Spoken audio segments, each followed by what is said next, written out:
Hi everybody, welcome back to the channel. मेरा नाम है विजय लक्ष्मी और मैं हूँ एक बैंकिंग एस्पिरेंट। तो मेरा एनएचबी का एग्ज़ाम है 31 को। ठीक है, सभी लोगों का एनएचबी का एग्ज़ाम 31 को एक शिफ्ट में एग्ज़ाम है 1 PM की।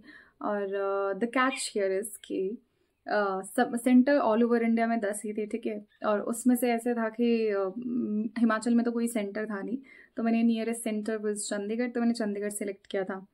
अनफॉर्चुनेटली चंडीगढ़ नहीं आया मेरा पटियाला आया, वो उससे भी आ गए। तो मेरे लिए कम्यूट करना फ़िलहाल के लिए थोड़ा सा मुश्किल है, क्योंकि रेनी सीज़न है यहाँ पर और रोड्स वगैरह का काफ़ी सीन हो जाता है, रोड्स वगैरह ब्लॉक हो जाते हैं, है ना।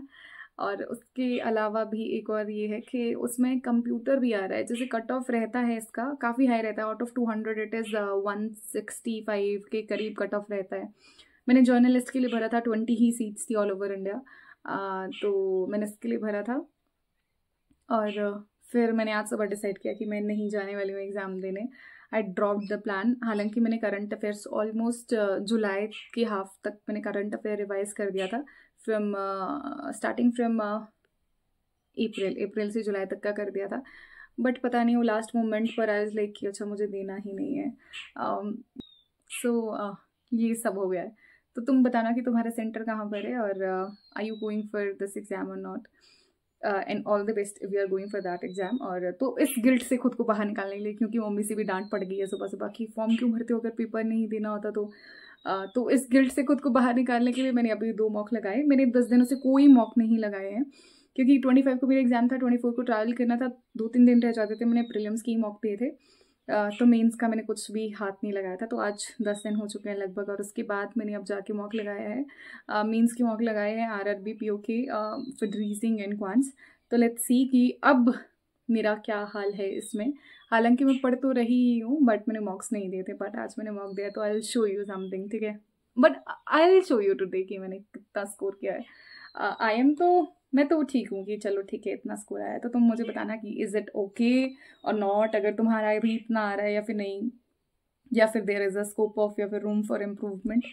देखो इम्प्रूवमेंट के लिए तो हमेशा ही रहता है स्कोप, बट ठीक है आई शो यू। फिर तुम मुझे कमेंट्स में बताना कि मुझे क्या करना चाहिए। ठीक है, before moving ahead with the video, मुझे आपको कहना है कि if you are somebody looking for a good test series, then you can prefer Testbook test series, and you can apply my code WTB10 for extra 12% off on that. यहाँ पर आपको मिल जाते हैं 80,000 plus test for banking exam. If you are somebody looking for any good test series for banking exam और SSC exams, you can prefer Testbook for that. तो मैंने ये test दे रखे थे, फिर यू कैन सी कि मैंने अभी रीजनिंग का ये सेकेंड टेस्ट दे रखा है। फर्स्ट टेस्ट मुझे नहीं याद कि मैंने कब दिया था, but in second test I got 26.25 out of 50 और मेरा रैंक आया 79, जहाँ पे कि 2896 बच्चों ने ही टेस्ट दिया है। तो तुम भी टेस्ट देना और मुझे बताना कि तुम्हारा स्कोर कितना रहा है। ठीक है, so you can see here कि मैंने देखो सवाल तो गलत तो किए हैं, 4 मेरे इनकरेक्ट है, 22 मेरे करेक्ट है। 26 क्वेश्चंस मैंने अटेम्प्ट किए थे। पहली पजल थी, it was double variable puzzle. ये मैंने सॉल्व की है, तीन पॉसिबिलिटी में बन रही थी ये पजल। और उसके बाद ये क्वेश्चंस थे सिलॉग्स के, उसके बाद एक कोडिंग थी और इनइक्वालिटी थी, coding inequality I mean inequality. और उसके बाद देयर वाज दिस क्वेश्चन, मतलब एक पजल थी फ्लैट एंड फ्लोर और डबल वेरिएबल पजल थी ये बनाया। उसके बाद एक क्वेश्चन था। तो इस तरह के मैंने सवाल बनाए हैं और मैंने जो छोड़ा है वो बताती हूँ। एक तो ये मैंने पैरेलल वाला छोड़ दिया, ये तो मैंने पढ़ते ही छोड़ दिया था। लाइक 16 लोग थे, जहाँ पे मैंने देखा कि अभी पता ही नहीं है कि कौन कहाँ पर देख रहा है, तो that's why I thought of like, मेरे को लगा चलो छोड़ो इसे, इसमें मेरा बहुत वक्त बर्बाद हो जाता। उसके बाद मैंने एक ये वाला किया था, यार ये this is the second time कि मेरे ये क्वेश्चन गलत हो रहे हैं, so I need to work on that. और हाँ, और ये वाले क्वेश्चंस मैंने छोड़ दिए थे, क्योंकि ऐसा नहीं था कि मैंने इनको देखा नहीं, मैंने देखा लेकिन मैं फटाफट इधर पहुंच गई, लेकिन इसी में मेरा वक्त सारा का सारा खत्म हो गया। जब तुम टेस्ट दोगे तो फिर ये गेट टू नो कि मैं क्या कहना चाह रही हूँ। यहाँ पे मिसलेनियस थे, तो इन सवालों को ढूंढ के पहले करना होता है। एक मुझसे ये स्टेटमेंट 1 और 2 वाला गलत हो गया, जिसमें वो बोलते हैं कि स्टेटमेंट मतलब डेटा इज सफिशिएंट और नॉट इन स्टेटमेंट 1 और 2। ये वाला गलत हो गया, अदरवाइज सब सही है ऑलमोस्ट। या ब्लड रिलेशन था, एक वो बनाया, एक और ब्लड रिलेशन था, इट वाज ट्रिकी, ये वाला।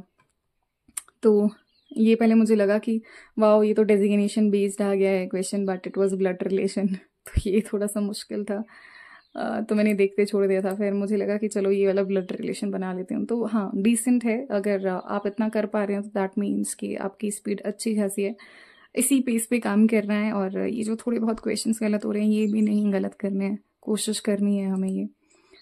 चलो, moving ahead to the next thing. Second मैंने दिया था क्वांटिटेटिव एप्टीट्यूड का, जिसमें कि मेरा अगेन 56 स्कोर है आउट ऑफ 50, और I got rank 541 out of 7352। इसमें भी ठीक ठाक ही आया, 90 समथिंग, 93 परसेंटाइल आई गेस। इसमें भी आई अटेम्प्टेड, टोटल देख लेना, इसमें भी गलत तो हुए हैं वैसे मुझसे 2-3 क्वेश्चंस तो गलत हुए हैं। और ऐसा नहीं है कोई बहुत बड़े बड़े क्वेश्चंस गलत हुए हैं, बहुत छोटे, एक तो सिंप्लीफिकेशन का ही गलत कर दिया। हाँ हाँ, तो ये वाला इट वाज सुपर इजी। पहली वाली जो पजल है ना, ये तो बहुत इजी है, जैसे नंबर ऑफ बकेट्स दिया था, फिर रेशो दिया था, फिर परसेंटेज दिया था।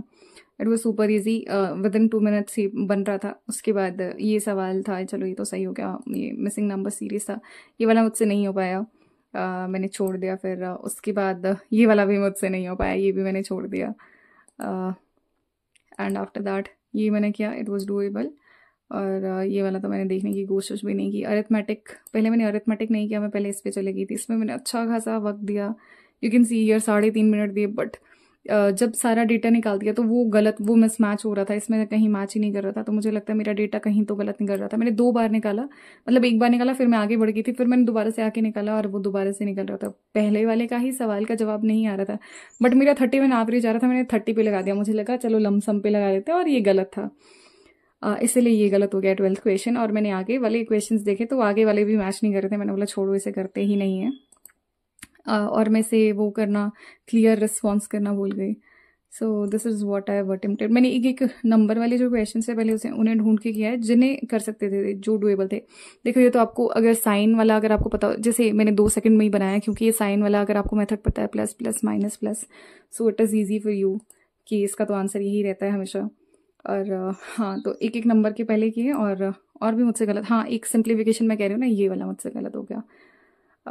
इसमें अप्रॉक्सीमेशन के हिसाब से आ रहा था, और फिर मैंने पता नहीं, इसमें देखो सारे क्लोज ही हैं, तो मैंने इसमें पता नहीं कौन सा लगा लिया था। और एक मैंने ये सवाल छोड़ा है प्रोबेबिलिटी का, ये हो जाता है, बट फिर मैंने इससे पहले जो रीजनिंग का टेस्ट दिया था, मैंने वहाँ पे देखा कि मैं ये गलत कर देती हूँ भाई, तो मैंने ये वाला छोड़ दिया। और उसके बाद ये वाला, there was this caselet, it was easy, easy ही थी ये कैसलेट। ये बोल सकते हो तुम लोग कि SBI PO के प्रीलिम्स में अगर वो डिफिकल्ट लेवल का पेपर आ जाए तो ऐसा पेपर था। तो I was able to do 25 questions in 30 minutes, which is great, क्योंकि पेपर वैसे ही जो मैंने आपको लेवल बोला वही था, और उनमें से 3 गलत हो गए हैं मुझसे। तो तुम मुझे बताना कि तुम्हारा कितना बना है स्कोर, और this is what my score is, and ये मैंने किया है गलत और सही, ठीक है। I will see you in the next video. तब तक के लिए चैनल को सब्सक्राइब कर देना और वीडियो को लाइक कर देना। Bye bye, take care.